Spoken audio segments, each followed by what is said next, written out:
नमस्कार। आजिर आलोचनार परिसर को मोर समस्त साहित्य अनुरागी बंधु मानकु स्वागत जनाउछि। आजिर आलोचनार विषय वस्तु हेउछि राधानाथ रायଙ୍କ द्वारा रचित ओडिया साहित्यर प्रथम प्रबंध विवेकीर बोझ बहिबा प्रसंग को आज आमे व्यापक भाव में आलोचना करिबा। आमे देखिबा जे बोझ बहिबा प्रबंधर नामकरण सार्थकता कौन रही। विवेकी प्रबंध रे आमर दुई गोटी प्रसंग रही, गोटे हूँ अपरिपक्वता एवं आ गोटे हूँ बोझ बहिबा। तेबे आमे बोझ बहिबा जो से प्रसंगटी नहीं तार नामकरण सार्थकता ता पछरे केउ प्रकार सार्थकता निहित हो रही से संपर्क में आज व्यापक आलोचना करिबा। प्रथमे आमे कविंकर जन्म परिचय सहित तांकर लेखनी शैली उपर किछि आलोचना करिबा।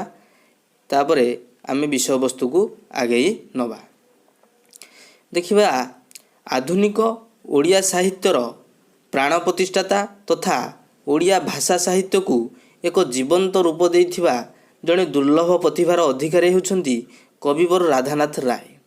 पाश्चात्य और पाश्चात्य साहित्य को समन्वय करी नूतन शैलीर साहित्य सृजना करिबारे कवि थिले सिद्धहस्त। कवि निजर सुपांडित्य और शक्तिशाली लेखनी चालना माध्यम प्रकृति मध्यरे एक जीवन शक्ति को भरी देई थिले। तेणु कवि स्रष्टा मानस सदा सर्वदा प्राकृतिक कीर्तिराजी रे थिला प्रगल्भ। तेणु से थिले प्रकृतिर मुख्य पुरोधा। सेहिपरि ओडिशार दीर्घकाल धरी विस्तार लाभ करिथिबा दरबारी साहित्य को अवसान घटाई एक भिन्न एवं नूतन धारार साहित्य सृष्टि करिबारे कवि थिले अन्यतम प्रतिभार अधिकारी। सेहिपरि से पाश्चात्य साहित्यरु अनेक तथ्य को ग्रहण करी ओडिशार भौगोलिक परिवेश रे निजर मौलिकता को उपस्थापन करी अनेक काव्यमान रचना करिसंती। से ही प्रथमे उत्कलर पल्ली प्रकृतिर जड़ता मध्य जीवनी शक्ति भरी देई थिले। से थिले सौंदर्यर उपासक। से निजर भाषा और भावना को आधार करी अनेक काव्य कविता मान रचना करी उत्कलर सौंदर्य को करिसंती अति जीवंत। सेहिपरि ओडिया साहित्य रे नवरुचिर साहित्य सृजना करिबारे पाश्चात्य साहित्य को अनुसरण करिसंती सत, किंतु कवि निजर मौलिकता को चिर अक्षुण्ण रखिछंती। तेणु निजर सुपांडित्य एवं उज्ज्वलमय प्रतिभा को आधार करी ओडिया सारस्वत भंडार को जो रत्नमान समर्पित करिसंती ताहाकु समग्र ओडिया पाठक माने भूली पारिबे नाही।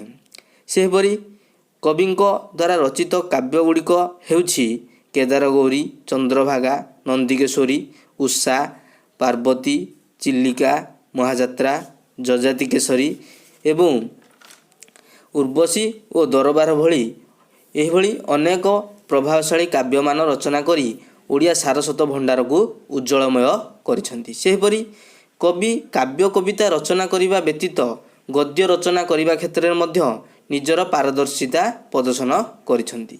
तांको द्वारा रचित गद्य हेउछि हमर विवेकी, जोटा कि 1873 रे आमर ओडिया साहित्यर प्रथम गद्य भाव में ग्रहण करा जायछि।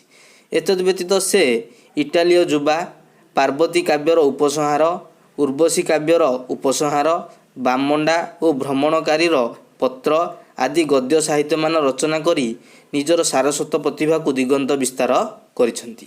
ये थिला राधानाथंकर काव्यिक लेखनी शैली एवं तांकर किछि रचना बळी। एबे आमर जो प्रसंग रही बोझ बहिबा तार सार्थकता संपर्क में किछि आलोचना करिबा। तेबे सेहिपरि आमर आलोच्य विवेकी प्रबंध कविंको द्वारा एक सार्थक सृष्टि। यहाकु मध्य ओडिया साहित्यर प्रथम रम्य रचना भाव में ग्रहण करा जायछि।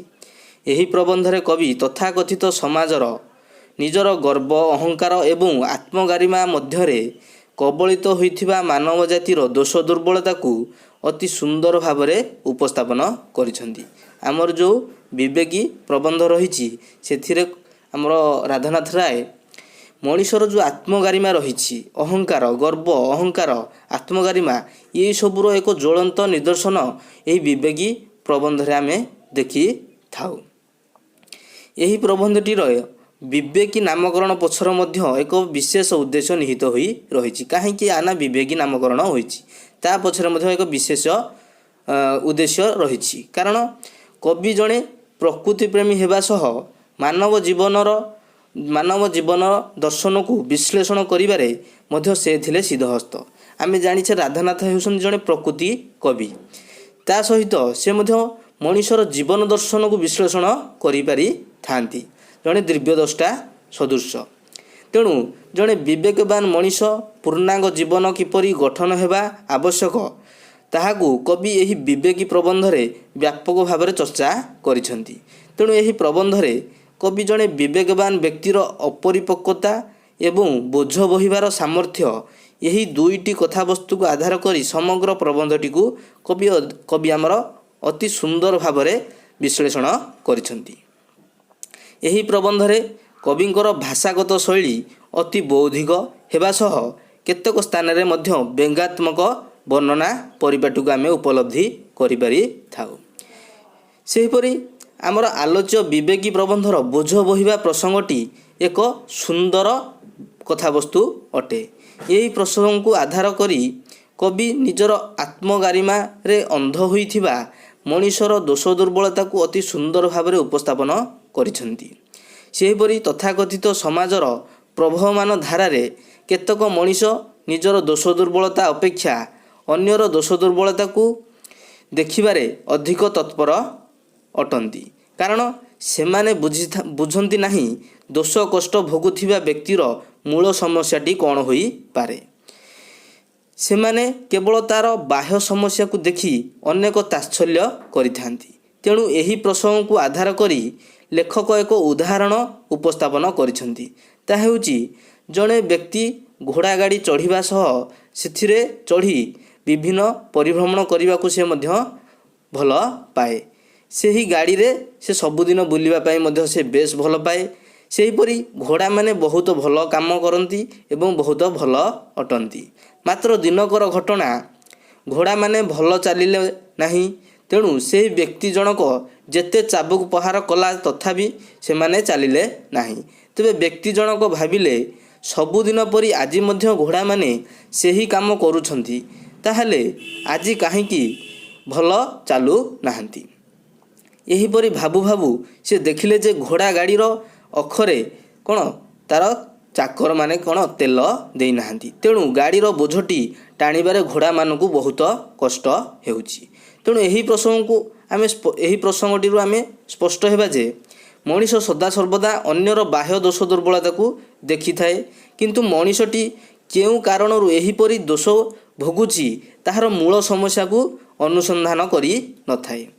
ଏ ହେଉଛି ମଣିଷର ଆତ୍ମଗାରିମାର ଏକ ଜୀବନ୍ତ ନିଦର୍ଶନ ବୋଲି ଆମେ ଧରି ନେବା। ତେଣୁ ବ୍ୟକ୍ତି ଜଣକ ଯଦି ମୂଳ ସମସ୍ୟା ସମ୍ପର୍କରେ ନିଜେ ଭାବିନଥାନ୍ତେ, ତାହେଲେ ସେ ଘୋଡ଼ାମାନଙ୍କୁ ଅଯଥାରେ ଚାବୁକ ପ୍ରହାର କରି ଚାଲିଥାନ୍ତେ। ଏହା ସତ କଥା। ଯଦି ବ୍ୟକ୍ତି ଜଣକ ତା'ର ମୂଳ ସମସ୍ୟାଟାକୁ କ'ଣ ଯଦି ସେ ଦେଖିନଥାନ୍ତେ, ସେ ଅଖରେ ତେଲ ଦେଇନାହାନ୍ତି ଚାକରମାନେ, ତାହେଲେ ସେ ଅଯଥାରେ ସେ ଘୋଡ଼ାମାନଙ୍କୁ ମାରି ଚାଲିଥାନ୍ତା। ତେଣୁ ସେ ମୂଳ ସମସ୍ୟାଟାକୁ ଅନୁସନ୍ଧାନ କରିବାରୁ ସେ ଅସୁବିଧା ସମ୍ପର୍କରେ ଜାଣିପାରିଲା। ତେଣୁ ପଶୁ ହେଉ ବା ମଣିଷ ହେଉ, ସମସ୍ତଙ୍କର କିଛି କିଛି ଅସୁବିଧା ଥାଏ। କାହାର ମାନସିକ ସ୍ତରରେ ଅସୁବିଧା ତ କାହାର ଅବସ୍ଥାଗତ ଅସୁବିଧା ଥାଏ। ଏହିସବୁ ଅସୁବିଧା ସେମାନଙ୍କର ମହତ୍ କାର୍ଯ୍ୟରେ ପ୍ରତିପାଦନରେ କ'ଣ ପ୍ରତିବନ୍ଧକ ସୃଷ୍ଟି କରିଥାଏ। ବିଭିନ୍ନ ଅସୁବିଧା ରହିଛି। କାହାର ମାନସିକ ସ୍ତର ହେଉ କିମ୍ବା ଅବସ୍ଥା ଚକ୍ରରେ ପଡ଼ି କିଏ ଅସୁବିଧା ଘଟିଥାଏ। ଏହିସବୁ ଅସୁବିଧାମାନ ମଣିଷ ଗୋଟିଏ କାର୍ଯ୍ୟ କରିବାରେ ତାକୁ ପ୍ରତିବନ୍ଧକ ସୃଷ୍ଟି କରିଥାଏ। ତେଣୁ ସମାଜରେ କିଛି ଲୋକ ଥାଆନ୍ତି ଯେଉଁମାନେ ଅନ୍ୟ ଲୋକର ଅସୁବିଧା ଦେଖନ୍ତି ନାହିଁ, କେବଳ ସେମାନଙ୍କ କାର୍ଯ୍ୟକୁ ନିନ୍ଦା କରନ୍ତି। ଏଠାରେ ମଧ୍ୟ ଲେଖକ ଏକ ପ୍ରସଙ୍ଗକୁ ଉପସ୍ଥାପନ କରିଛନ୍ତି।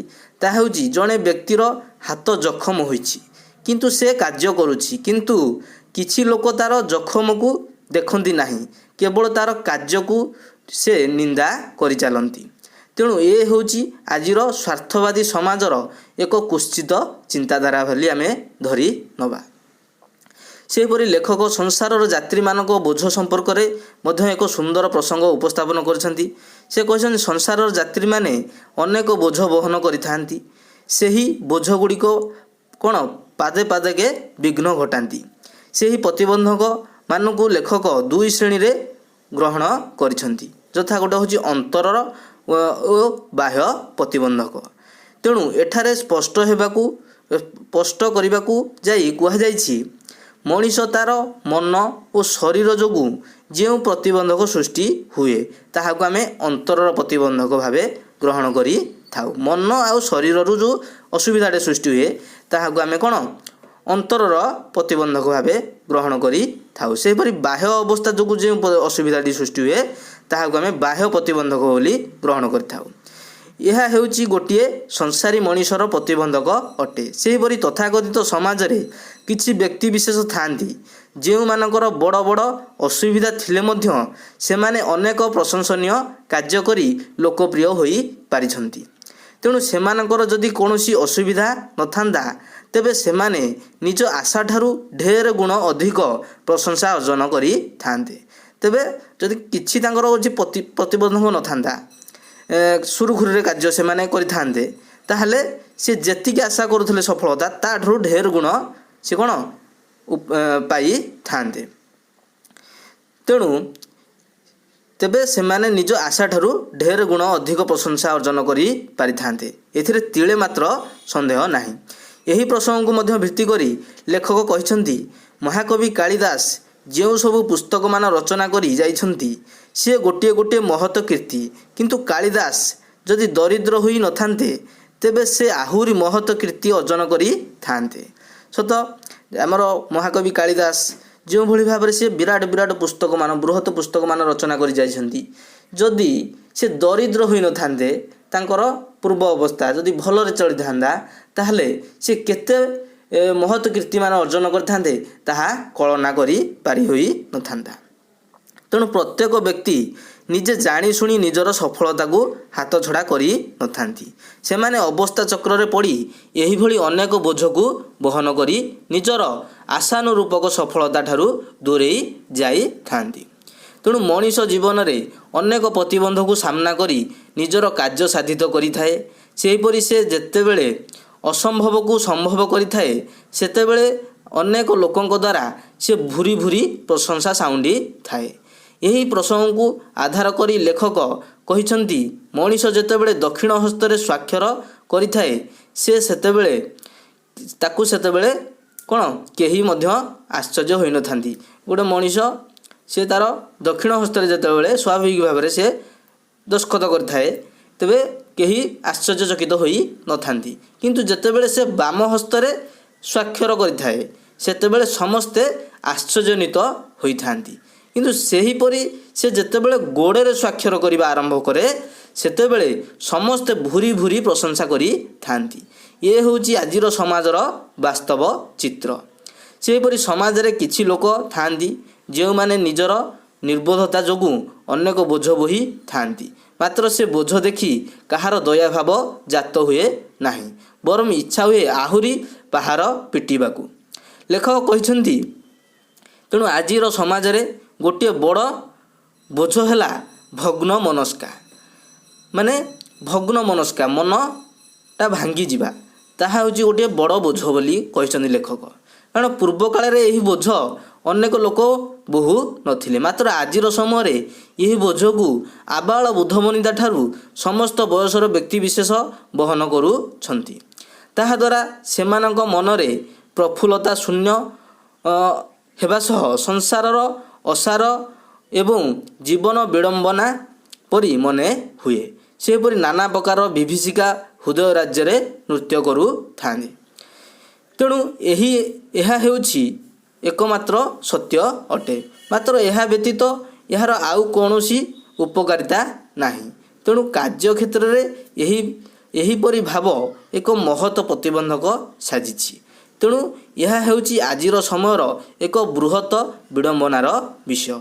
ଆମର ଆଜିର ସମୟରେ ଆମେ ଦେଖିଛେ ଅଧିକ ଲୋକଙ୍କର କ'ଣ ଯେଉଁ କହୁଛେ ଆମେ ଡିପ୍ରେସନ୍ ସେଥିରେ ରହୁଛନ୍ତି। ତେଣୁ ଏହା ହେଉଛି ଆଜିର ସମୟର ଏକ ବୃହତ ବିଡ଼ମ୍ବନାର ବିଷୟ ବୋଲି ଆମେ ଧରି ନେବା। ତେବେ ପରିଶେଷରେ ଆମେ ଯଦି ବିବେକୀ ପ୍ରବନ୍ଧର ଏହି ବୋଝ ବହିବା ପ୍ରସଙ୍ଗକୁ ଯଦି ଆଲୋଚନା କରିବା, ତେବେ ସ୍ପଷ୍ଟ ହେବା ଯେ ସମାଜର ପ୍ରତ୍ୟେକ ଶ୍ରେଣୀର ମଣିଷ ହେଉ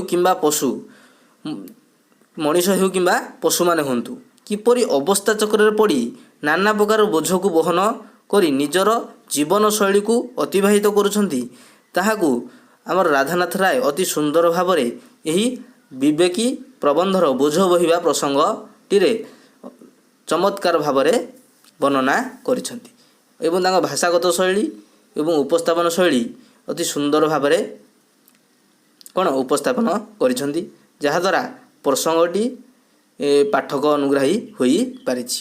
ଧନ୍ୟବାଦ। ଯଦି ଆଲୋଚନାଟି ଆପଣମାନଙ୍କୁ ଭଲ ଲାଗିଥାଏ ତାହେଲେ ଲାଇକ୍, ସେୟାର ଏବଂ ସବସ୍କ୍ରାଇବ୍ କରିବାକୁ ଭୁଲିବେ ନାହିଁ। ରହୁଛି। ଜୟ ଜଗନ୍ନାଥ।